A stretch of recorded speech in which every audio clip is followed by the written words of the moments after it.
In this episode, I want to talk about the teaching family model and the fifth element that makes it so powerful. The fifth element is practice or role playing, and that is the doing, how to do it.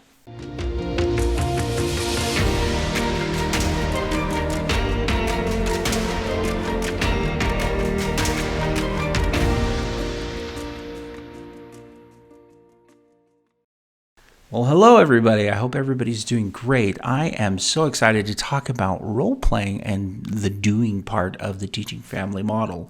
Now, I've covered all the other four elements, but this one is particularly important when we're talking about how to shape and change behaviors for your children. It's in the doing. Now, I know there are a lot of people who are turned off by that phrase, role-playing, and specifically people who just think it's hokey and it's weird and it's odd and it's just bizarre.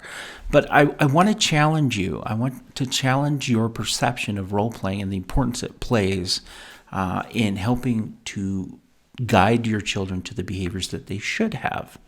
Now, when you go to a movie, or you go to a play, or you go to the symphony, or you go even watch your favorite rock band, I want you to take into consideration that they just did not show up one day and decide that they were going to do that, and boom, it happened magically. Life doesn't work that way. If we were to take how much time they spent mastering the craft that they are doing or performing, we would see that all along the way, they have spent a lot of time practicing together, practicing alone, practicing over and over and over again until it becomes second nature. I went to go see a play, not too long ago, and I go to a lot of plays. I enjoy them. I think they're great. I go to musicals. I think they're great too. And I go to concerts. I love to go there.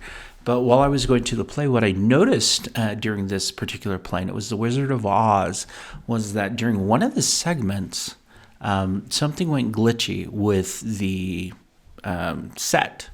It was a weird thing, and I knew it wasn't right because for a brief instant, I could tell on one of the actors' faces that something was off. And while I was kind of panicking in a way after I saw that, I noticed that the actors just picked up where they were and they just continued on despite that difficulty. Now, this isn't the only time that's happened to me. I went to this big, huge musical review down at a theater in southern Utah. It's called Tuacahn. It's a beautiful place. It's actually a theater that's outside, and it's surrounded by these huge red rock mountains, and they can actually flood the stage with water. It's pretty phenomenal. I mean, it's a spectacle. But during one of the plays, they were doing The Prince of Egypt from DreamWorks. They actually made a musical about it, and during that scene, there was a baby crib in the middle, and it was supposed to go down into the stage slowly like this. Well, it went down, and one of the parts of the crib actually caught, and it wouldn't go down. It actually started to tilt like this, and you could see that the machine trying to pull it down, or at least move it down, was struggling. And so, but what you notice is that the actors are able to respond to that despite that disruption without any difficulty at all, right? And the reason that they're able to do that is because they've practiced, and they've practiced in order to know what to do in case something doesn't work well, and to know what to do when things are going well, right? So this idea that practice actually makes us rewire our brain in ways that we can react and do things productively is not a new concept. In fact, all of y'all know that that's the way the world works. So why do we believe that children are any different? They're not. Children need just as much, if not more, practice in what they need to do to correct behaviors, right? Now, the fifth element of the teaching family model that makes it effective is this idea that we actually are going to structure some time with the child to to practice these behaviors, whether it's following instructions or whether it's disagreeing appropriately with us, whether it's, communication. We're going to teach them the steps using the teaching family model, but we're going to practice it with them. Now, in the practice with the teaching family model, we actually, as parents, are going to demonstrate it first. So we're going to show them how to do that. And that does a couple of things. First, it actually makes the child more comfortable with what is happening because they're like, okay, I've seen it. I think I understand it because I was able to observe you do it. And that touches on a lot of different senses for a child. So they're able to see you do it. They're able to hear you do it. They're able to gauge where you are. They can tell by your voice tone how things should go.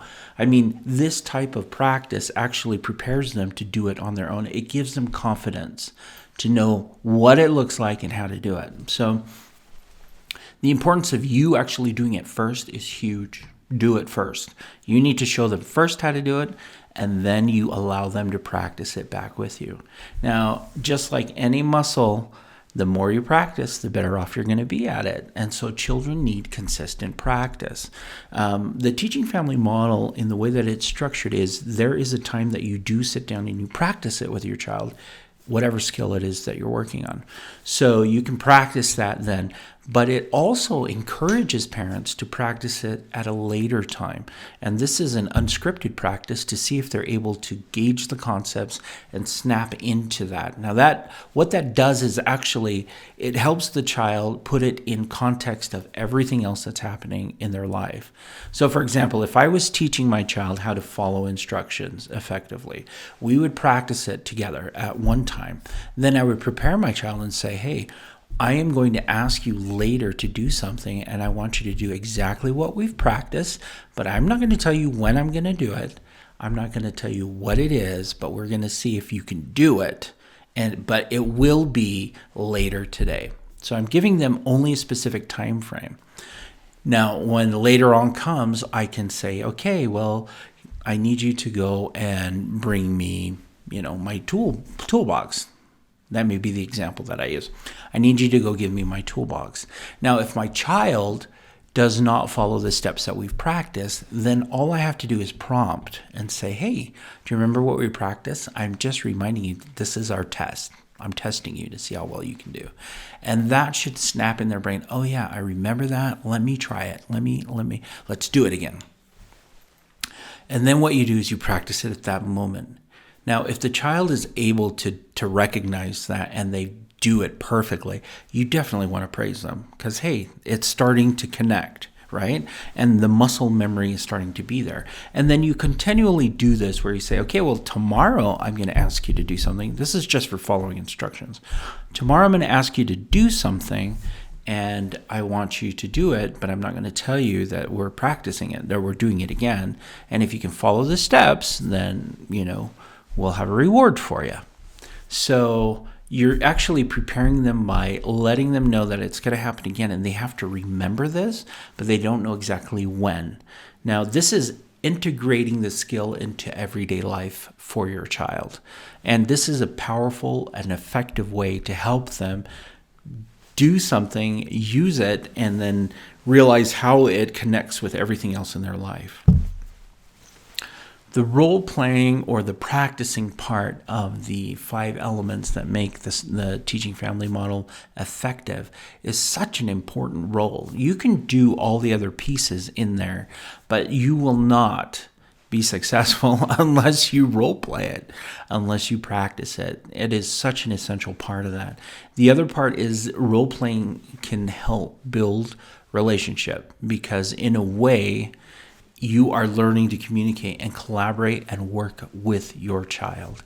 So don't dismiss this as being less than all the other pieces. They're all working in conjunction with each other, but role-playing really is the power behind getting this whole muscle memory thing to work, right? This is where we actually are exercising what we're learning and applying it into our daily life. So in closing, what I want to say about role-playing and practicing is this super, super important for you to try this. Now, remember, role-playing and practicing come very naturally to young children. In fact, you're going to be able to role play with them when they're young fairly easily because they are always pretending and they're always trying new things, and they're ready to experiment. The older the child gets, the more difficult it is to role play. Now, you don't have to call it role play with them. It's the idea of practicing whatever it is you're trying to teach them over and over to be sure that they got it and they understand it and they know how to behave. And you've set a good example by being the example first and then having them practice it over and over. Some strategies to help older kids do it is to turn it into a game. You can be very playful with it. And in fact, I found that parents who are more playful with the role play as they get older, children get older and are more resistant, kids tend to drop their defenses and they tend to participate. And that could be in a lot of different ways. You can use your sense of humor. You can joke around. You can admit that it feels kind of weird and say, but we're just going to keep doing this and trying it until we can get it. Or you can explain to them the importance of being repetitive. You can explain to them the importance of repetition, right?